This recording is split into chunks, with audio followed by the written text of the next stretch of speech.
Is it possible that the creation and the mission of the Blessed Virgin Mary would be conditional on the sin of humanity? In other words, is it possible that the highest level of creation under the humanity of Jesus would be dependent on the sin of an inferior creature, i.e. humanity? That's what we're going to explore in this session of MCast. This is Dr. Mark Miravalle. Welcome to MCast. And we're talking about the Immaculate Conception and the phenomenal contribution of the mind and heart of Blessed John Duns Scotus, the great Franciscan theologian at the beginning of the 14th century. He dies in 1308. And I want to first relay it specifically to the Immaculate Conception and then ask this bigger question about the predestination of Our Lady. As we mentioned in the previous segment, the greatest obstacle to granting the Immaculate Conception was this idea that if Mary is immaculately conceived and full of grace, then she doesn't need a Redeemer. She doesn't need Jesus Christ. And this concept would take away from Jesus as the universal Redeemer. Well, it is the genius, the prayerful genius of Blessed John Duns Scotus who answers this objective with the doctrine, with the teaching of what we call preservative redemption. And that is that the fact that Mary did not contract original sin does not take away the fact that indeed she was saved by the merits of Jesus Christ. That is contained in the dogmatic statement of Blessed Pius IX, that Mary was free from original sin in view of the foreseen merits of Jesus Christ. So there's two ways you can be saved. One is to fall into bondage, into slavery, into sin, and then to be pulled out of that pit by the merits of Jesus Christ. That's the way we were saved. We're pulled out, and through sacramental baptism, we're returned to the family of God. Or the second way is that through the merits of Jesus Christ, you don't fall into the pit at all. You walk around the pit. You're carried over the pit by the merits of Jesus Christ. Now, that second form is even a higher way of being saved, because you don't have to actually fall into the pit and be taken out of it. That's what Scotus tells us about the way Mary is saved. She's saved in the sense of being preserved from original sin and its effect. And this is all based on Jesus Christ. Now, I want to extend this a little bit into what is presently called the Franciscan Thesis, or the absolute primacy of Christ. There's much more beyond what we're going to be able to share in this episode of MCast, but this is the crux of the idea. That, number one, Jesus Christ, according to Blessed Duns Scotus, was not destined to come and, as the second person of the Trinity, to be made man solely to redeem us. In other words, Jesus Christ in his humanity is the high point of creation. And we see this in Ephesians and Colossians. He's the high point of creation. And that God the Father always willed that the second person of the Trinity would become man. This is called the absolute primacy of Jesus Christ. Now, Scotus defends this brilliantly by saying, look, God's ordering is a perfect ordering. And his ordering of the high point of creation, which is the humanity of Jesus, is not going to be conditional, dependent on a lower part of creation, i.e. you and me, humanity, sinning. No, that would be a wrong order. He's not going to have the best thing in creation dependent on a lower member doing something wrong. He's going to order with a perfect providential ordering. And the first thing that God orders is that the humanity of Jesus would indeed be something that would be at the top of creation.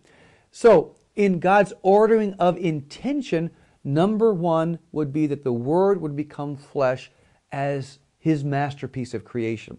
Number two, in the ordering of God the Father, that Mary would be his mother. And indeed, in the solemn definition of the Immaculate Conception, that's why we're talking about it here in terms of the Immaculate Conception. In the definition of Blessed Pius IX, he says that the ordering of Jesus in his incarnation and Mary was an ordering by God in one and the same eternal decree. I'm going to say that again.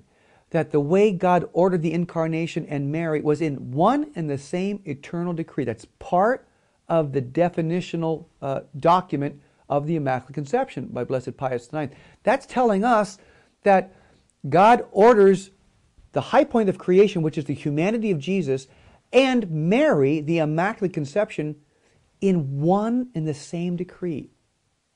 And so we go to the issue that we raised at the top of the program. Could God really say, I'm only going to have the 1-2 punch of creation, the humanity of Jesus, and the Immaculate Conception of Mary, my greatest masterpiece after the humanity of my Son?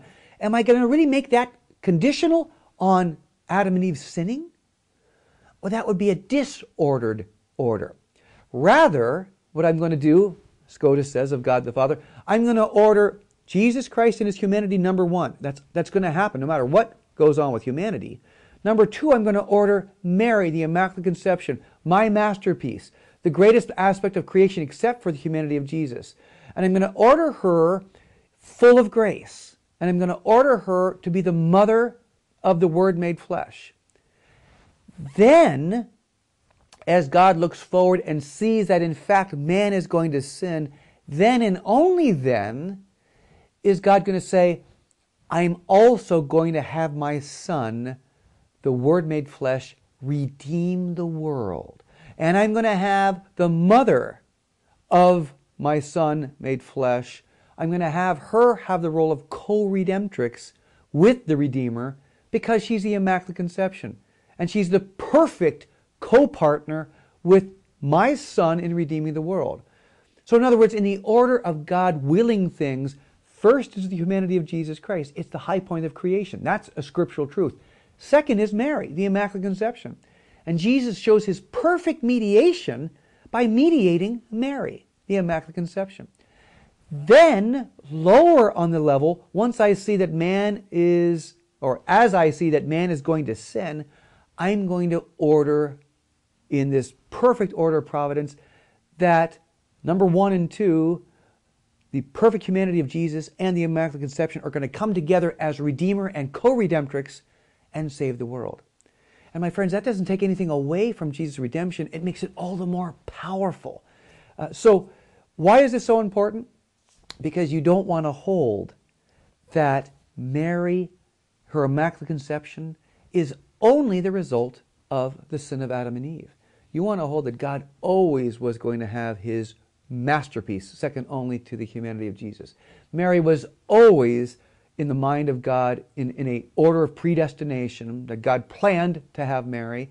And we're going to remember the words of the Pope, Pius IX, that the incarnation and the creation of the divine maternity of Mary, her Immaculate Conception, is one and the same eternal decree. That says beauty, truth, majesty comes first, and then that beauty, truth, and majesty are used for the redemption of humanity. So my friends, it's a win-win. It's a win on God's perfect ordering of the absolute primacy of Jesus and the greatest creature after Jesus in His humanity. Of course, Jesus is God and man, but the human aspect of Jesus, the humanity of Jesus, Mary, and then they come together as Redeemer and co-redemptrix in redeeming the world. So it's created glory and it's redemptive glory. And so I think here we have something really to ponder in talking about the perfect ordering of God and the perfect response to this order by Jesus the Redeemer and Mary the co-redemptrix.